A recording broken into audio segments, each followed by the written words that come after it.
Hi guys. कैसे हैं आप लोग? आई थिंक आप लोगों का एग्जाम्स तो कब से खत्म हो गया है। तो अभी आप लोगों के चल रहे होंगे मज़े और आप लोग रिजल्ट का वेट कर रहे होंगे। जब एग्ज़ाम होने वाला था तब मैंने आपको past exam before exam tips डाले थे। और तब मैंने आपको बताया था कि मैं रिव्यू आपको तभी नहीं दूंगा क्योंकि कई बच्चे बोलते सर आप हमको रिव्यू देते हो और हमारा पेपर कई बार अच्छा नहीं होता है, तो इस कारण से हमको बहुत डीमोटिवेशन हो जाता है रिव्यू सुनने के बाद और ज़्यादा, और हमारा अगला पेपर खराब हो जाता है। तो इसलिए अब मैं एग्जाम के जस्ट बाद रिव्यूज नहीं डालता और अब मैं रिव्यू डालता हूँ पूरे पेपर्स खत्म हो जाने के बाद। तो अब मैं आपको कॉस्ट का रिव्यू देता हूँ कि इस बार जो दिसंबर 21 का पेपर था वो कैसा आया। तो सबसे पहले जो हमारा पहला क्वेश्चन है दिसंबर 21 के कॉस्ट के पेपर का, that question is very simple and this question is basically from module. आपको मॉड्यूल में एक क्वेश्चन मिल जाएगा और यही क्वेश्चन क्लास में भी डिस्कस हुआ था। और ये जो क्वेश्चन है ये मॉड्यूल के अंदर पूरा अवेलेबल है। क्वेश्चन किस चीज को लेके? इन्वेंट्री टर्नओवर रेशियो को लेके। और सब लोगों को पता है इसका फॉर्मूला जो आप लोगों को पुटअप करना था वो था रॉ मटेरियल कंज्यूम निकालना था और उसको डिवाइड करना था ओपनिंग प्लस क्लोजिंग के एवरेज इन्वेंट्री से। यहां से दोनों का इन्वेंट्री टर्नओवर रेशियो आ जाता, ए का भी और बी का भी। फिर आप जो आईटीआर आता उसको 365 डेज से डिवाइड कर लेते तो आपको ये सेकंड वाले पार्ट का भी आंसर आया था कि नंबर ऑफ डेज के लिए इन्वेंट्री कितनी हेल्ड हुई है। और आपको कैलकुलेशन करने के बाद आपका कमेंट देना था। बेसिकली यहाँ पे 360 से डिवाइड होगा क्योंकि नंबर ऑफ डेज 360 दी है। और इसमें जो कमेंट है वो ये करना था कि जिसका आईटीआर ज्यादा है वो फास्ट मूविंग इन्वेंट्री है और जिसका आईटीआर कम है वो स्लो मूविंग इन्वेंट्री है। तो 3 पार्ट में इस क्वेश्चन को करना था। अगर आपने तीनों पार्ट कर लिए मतलब आपके 5 नंबर पूरे हो जाते हैं। अगला क्वेश्चन जो था again it was a very simple question and that question is from budget. आपको इसमें 2 बजट बनाने थे। एक तो जो आपने को डिटेल दी हुई है उसी का पर यूनिट का करके उसको मल्टीप्लाई बाय 4000 मल्टीप्लाई बाय 3000 करके एक बजट बनाना था। ये हो जाता before any social media promotion. और एक आपको बजट बनाना था कि अगर मार्केटिंग टीम बोल रही है कि इतनी क्वांटिटी बढ़ाओ तो उतने से क्वांटिटी को प्लस करना था, कॉस्ट को कम करना था, वेरिएबल कॉस्ट और उसको प्लस माइनस करके एक बजट उसके बाद का बनाना था।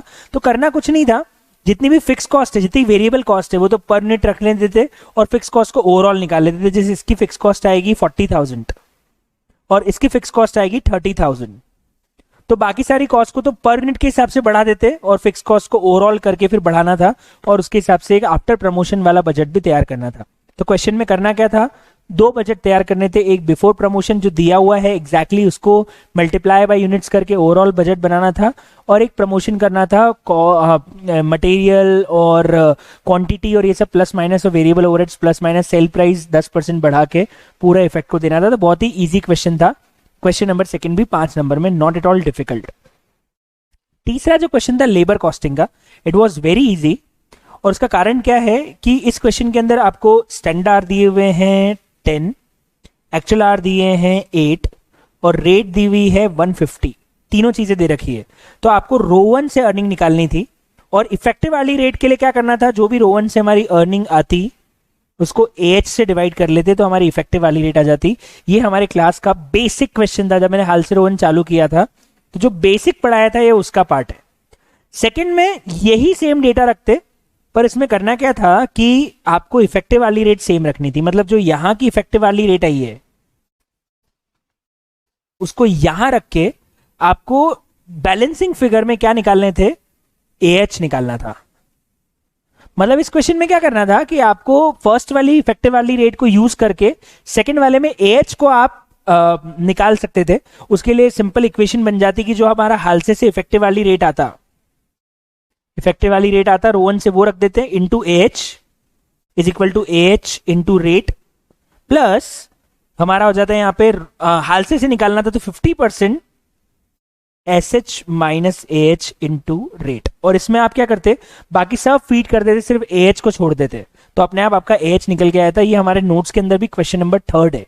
अगर आप क्वेश्चन नंबर 3 देखोगे तो उसमें यही था कि आपको रो 1 से हालसे से या रो 1 से इफेक्टिव वाली रेट दी हुई थी और आपको हालसे से कैलकुलेट करना था। तो यहाँ पे भी रो 1 की इफेक्टिव वाली रेट से AH आ जाते और उसको फिर हालसे में रख देते तो हमारा आंसर आ जाता। मतलब अभी अपने को रो 1 में हालसे में रखते तो अपने आप आपको AH निकल के आया था। इफेक्टिव वाली रेट सेम रखनी थी। तो क्वेश्चन वॉज वेरी इजी। तीनों क्वेश्चन बहुत ही इजी थे। चौथा क्वेश्चन अगेन प्रोसेस कॉस्टिंग का बहुत ही इजी क्वेश्चन था। क्या लिखा हुआ है?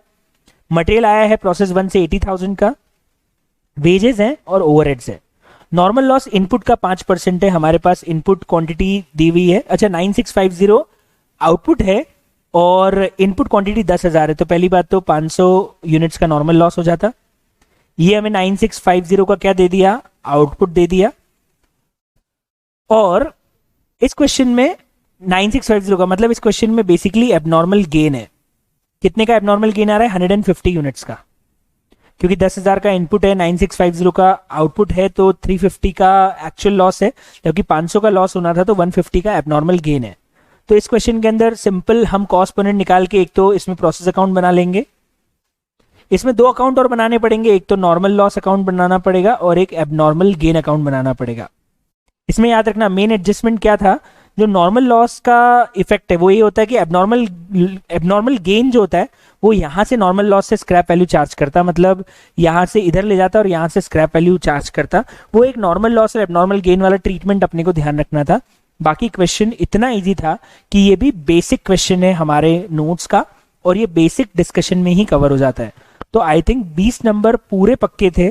अगर गलती होती तो शायद एक बजट के क्वेश्चन में होती, क्योंकि उसमें आप प्लस माइनस करने में या कैलकुलेशन में मिस्टेक करते, तो भी शायद 20 में से मैं मानता हूं 17 से 18 नंबर इजीली अवेलेबल हो जाते।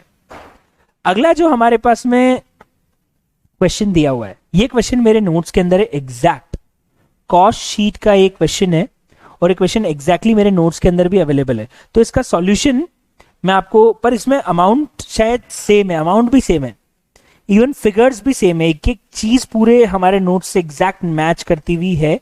तो इस क्वेश्चन के अंदर सिंपल कॉस्ट शीट बनानी थी। मैं आपको मेरे नोट्स के अंदर इसका एक बार सॉल्यूशन दिखाया था कैसे किया हुआ है, आप चेक कर लेना आपने भी वैसे ही किया है क्या जैसे मैंने किया हुआ है। एक बार देख लेते हैं नोट्स के अंदर।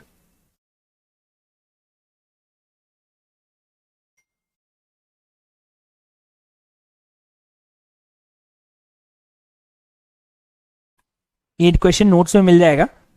मैं दिखाता हूं इस क्वेश्चन का सॉल्यूशन, एक मिनट, शीट शायद दूसरी लेनी पड़ेगी मुझे, आई थिंक यहाँ पे अवेलेबल है, यस। मेरे नोट्स में ये क्वेश्चन नंबर कौन सा था कॉस्ट शीट का, क्वेश्चन नंबर 6 था, आई थिंक 6, यस, क्वेश्चन 6 ये रहा, आप देख सकते हैं क्वेश्चन 6 यही है।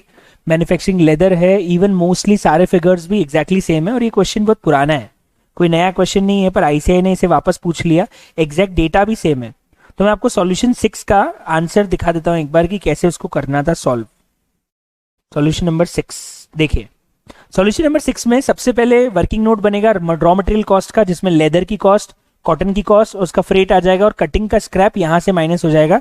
338250 इसका अमाउंट आ रहा है। फिर आप लोगों ने इसमें प्रोडक्शन निकाला होगा, तो 2000 मीटर कपड़ा है तो 1000 बैग्स का प्रोडक्शन आएगा और क्लोजिंग स्टॉक है 100 का, तो यूनिट सोल्ड आनी चाहिए 900 बैग्स।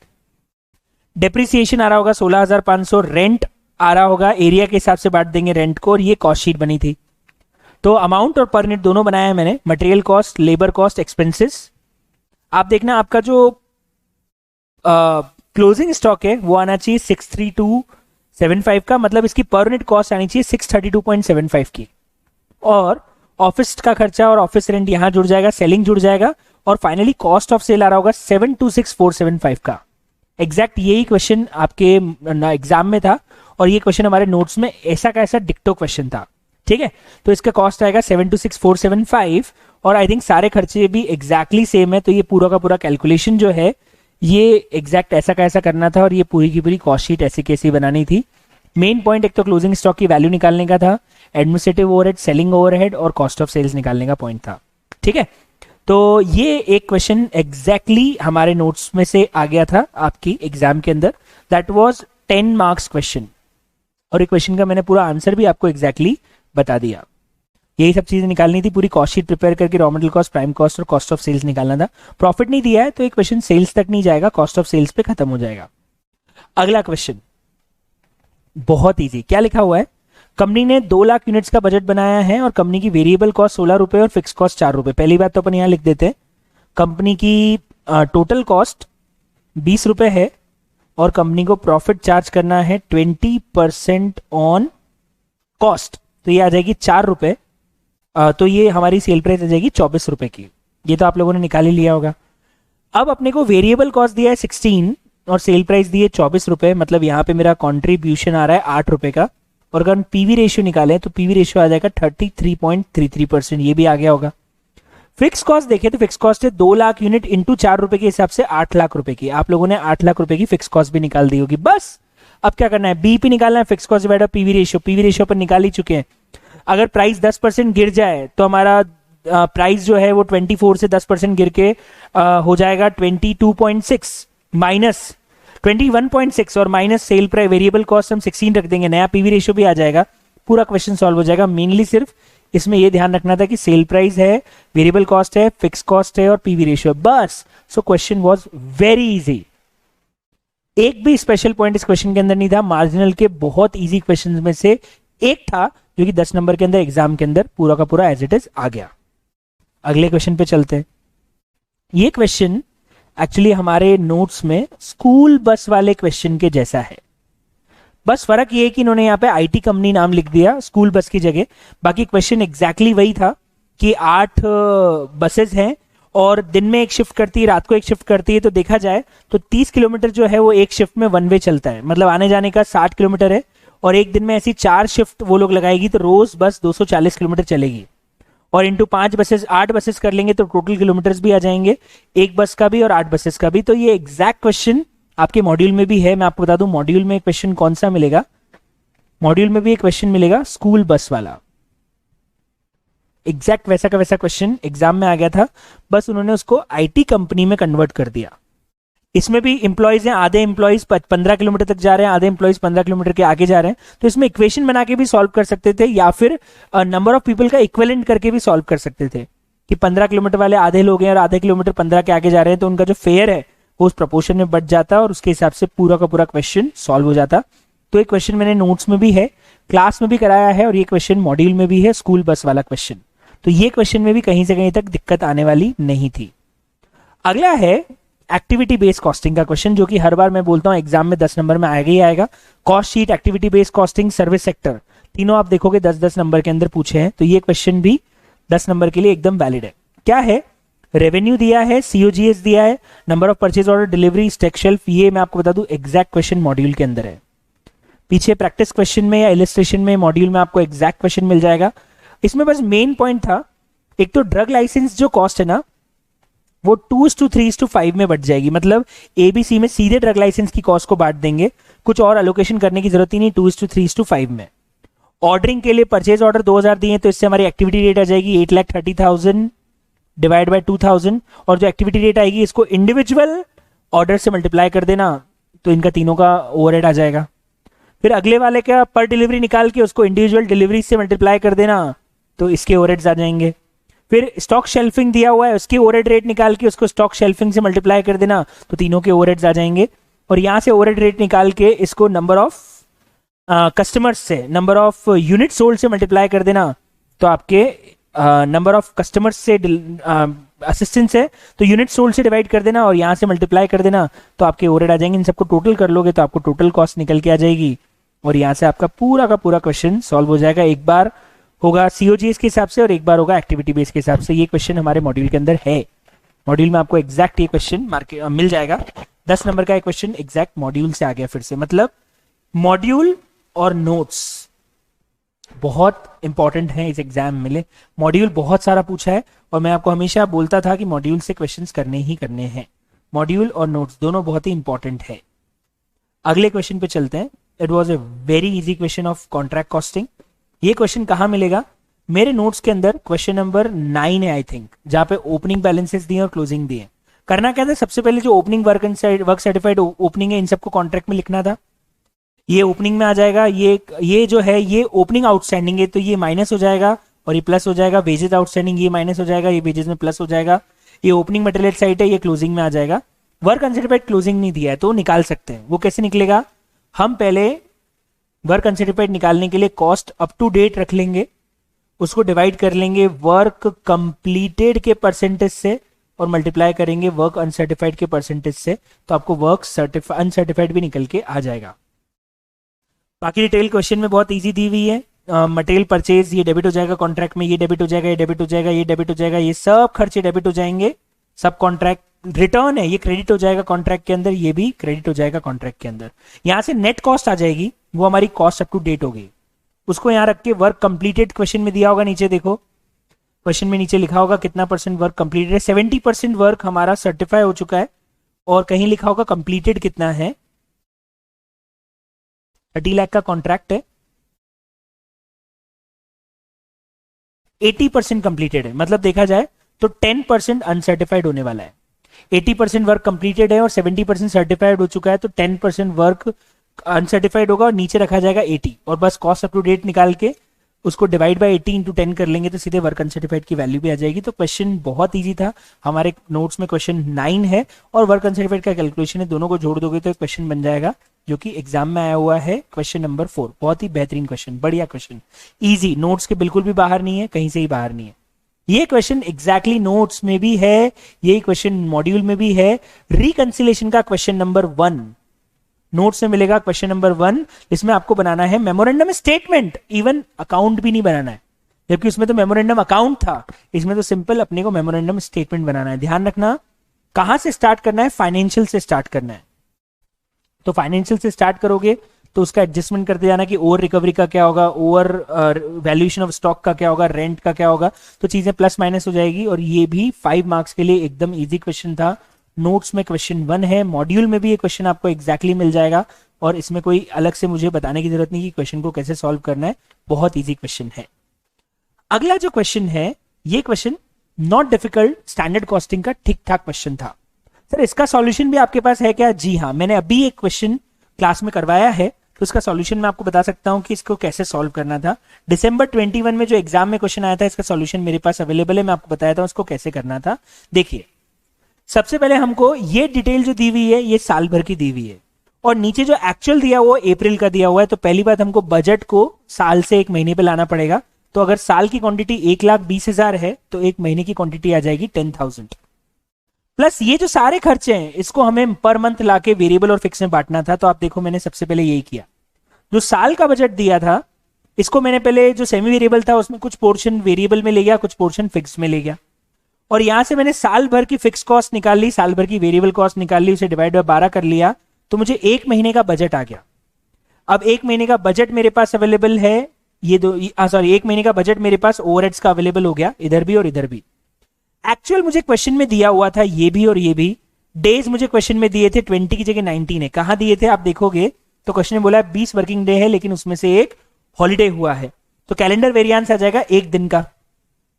यूनिट्स क्वेश्चन में दी हुई है बजट की 10,000, और एक्चुअल यूनिट्स भी क्वेश्चन में दी हुई है 8,000। तो यूनिट्स भी मैंने यहां पे रख दी, और यहां से मैंने दोनों ओवरहेड रेट्स निकाल ली, पर यूनिट यहां पे भी निकाल ली, और वेरिएबल का भी एक्चुअल और स्टैंडर्ड रेट निकाल लिया। मैंने ओवरहेड रेट पर डे भी निकाल लिया, क्योंकि मुझे कैलेंडर वेरिएंस निकालना था, वो भी आ गया। और उसके बाद मैंने सारे वेरिएंसेस कैलकुलेट कर लिए।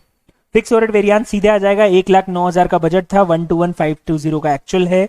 और फिक्स ओवरहेड वॉल्यूम वेरिएंस भी आ जाएगा, actual output minus budget output के फॉर्मूले से। कैलेंडर वेरिएंस आ जाएगा, और एफिशिएंसी वेरिएंस भी आ जाएगा। एफिशिएंसी निकालने का पूछा था या नहीं पूछा था, आई एम नॉट श्योर, नहीं पूछा था, तो निकालने चाहिए थे। एफिशिएंसी मैंने एक्स्ट्रा निकलवा दिया, इसको निकालने की जरूरत नहीं थी। निकालने सिर्फ इसके 3 थे, और एक वेरिएबल ओवरहेड कॉस्ट वेरिएंस था। सर एक ओवरहेड कॉस्ट वेरिएंस पूछा है, ओवरऑल वो कैसे आएगा? वो इन दोनों को टोटल करके आ जाएगा। वेरिएबल ओवरहेड और फिक्स ओवरहेड के वेरिएंस को टोटल कर लोगे तो अपने आप आपको ओवरहेड कॉस्ट वेरिएंस भी निकल के आ जाएगा, वो आ रहा है 45,200। तो ये आपका आंसर मैच होना चाहिए। ये मेरा ओवरहेड्स का भी क्वेश्चन, जो स्टैंडर्ड का कॉस्टिंग का क्वेश्चन था, वो भी मेरा कवर हो जाता है। 5B, wow, this question was also in my notes. Question 14 मिलेगा आपको नोट्स में, प्लस ये क्वेश्चन मॉड्यूल में भी है। करना क्या था इस क्वेश्चन के अंदर? अगेन मेरे पास एक्चुअल ओवरहेड्स दिए हुए 35 लाख, उसमें से मैं जो स्ट्राइक पीरियड की वेजेस है वो माइनस कर दूंगा, तो मेरे पास नेट ओवरहेड्स जो एक्चुअल पेड है वो 34.50 आ जाएंगे, और 2 लाख रुपए में माइनस कर दूंगा 32.50 मेरे एक्चुअल ओवरहेड्स आ जाएंगे। मेरे पास जो एक्चुअल आर दिए हैं वो 1.50 है, और ओवरहेड रेट 20 रुपीज है, तो 1.50 मतलब 1,50,000 इंटू 20 करूंगा तो मेरी ओवरहेड की रिकवरी आ जाएगी, और इसको एक्चुअल ओवरहेड से माइनस कर दूंगा तो अंडर रिकवरी या ओवर रिकवरी आ जाएगा। फिर 50,000 सोल्ड है, 12,000 मेरे पास स्टॉक में रखा हुआ है, तो इससे मेरा प्रोडक्शन आ जाएगा, प्लस मेरे पास कुछ WIP है जो कि 65% कंप्लीट है, उसको भी जोड़ दूंगा। तो ये क्वेश्चन एग्जैक्टली मेरे नोट्स में था, क्वेश्चन 14। और ट्रीटमेंट सिंपल था, अंडर रिकवरी में से जो खर्चा मैनेजमेंट की मिस्टेक से हुआ है 40% वो तो P&L में चला जाएगा, तो एंट्री होगी P&L अकाउंट, एक होगा कॉस्ट ऑफ सेल अकाउंट, एक होगा फिनिश गुड्स अकाउंट, एक होगा WIP account, two factory overhead control account. ये इसके अंदर अकाउंटिंग ट्रीटमेंट अपने को करना था और ये अमाउंट ऑफ अंडर रिकवरी निकाल के इसको खत्म करना था। तो एग्जैक्ट क्वेश्चन हमारे नोट्स में है क्वेश्चन नंबर 14। इसके बाद थियरी है। थियरी आई होप आप लोगों ने शायद अटेंड करी होगी, नहीं करी होगी। अगर आप लोगों ने थियरी अटेंड, और कोई थियरी क्वेश्चन था क्या? एक थियरी क्वेश्चन और था यहाँ पे बिल ऑफ मटेरियल का, ये मेरी थियरी बाइट्स में था। अगर आप लोगों ने वो थियरी बाइट्स जो मैंने भेजी थी वो आपने पढ़ी होगी, तो बिल ऑफ मटेरियल जो है वो मैंने आपको उसके अंदर पढ़ाया था और यही बताया था कि बिल ऑफ मटेरियल का क्या यूज होता है और वो क्यों हम इशू करते हैं। इसके बाद जो थियरी थी, आई होप ये थियरी का क्वेश्चन आप लोगों ने छोड़ दिया होगा, पर मैं आपको बता दूं ज्वाइंट और बाय प्रोडक्ट क्या होते हैं ये मैंने प्रैक्टिकल के अंदर आपको ऑलरेडी बता दिया था। उसके अलावा डिफरेंस बिटवीन कॉस्ट कंट्रोल और कॉस्ट रिडक्शन भी मैंने थियरी बाइट्स के अंदर आपको ऑलरेडी बता दिया था। और टेक्निक्स ऑफ कॉस्टिंग भी आई थिंक थियरी बाइट्स के अंदर मैंने शायद कवर कर दिया था, पर आई होप आपने ये क्वेश्चन तो किया ही नहीं होगा, नहीं किया होगा, क्योंकि इसमें मार्क्स कम मिलते हैं, क्योंकि बाकी सारे क्वेश्चन मॉड्यूल और नोट्स के यार, एक भी ऐसा क्वेश्चन नहीं है जो ऐसा हो जो मॉड्यूल और नोट्स में से नहीं आया हो, बाहर से आया हो। हर क्वेश्चन मॉड्यूल और नोट्स में से कवर्ड था, सारे क्वेश्चन हमने कवर कर लिए।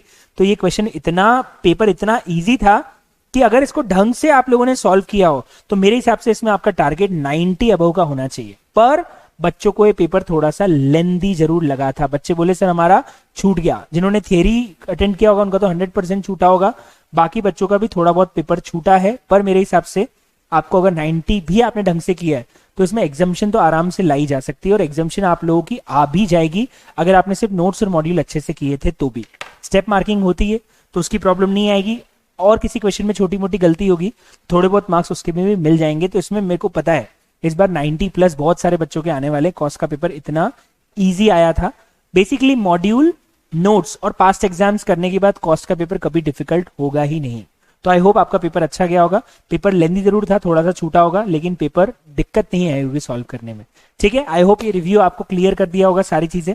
बाकी आई होप आपका पेपर, आपका एग्जाम अच्छा हुआ है तो आपका रिजल्ट भी अच्छा है। Best of luck to everyone. Thank you so much. Good day, bye bye. Thank you.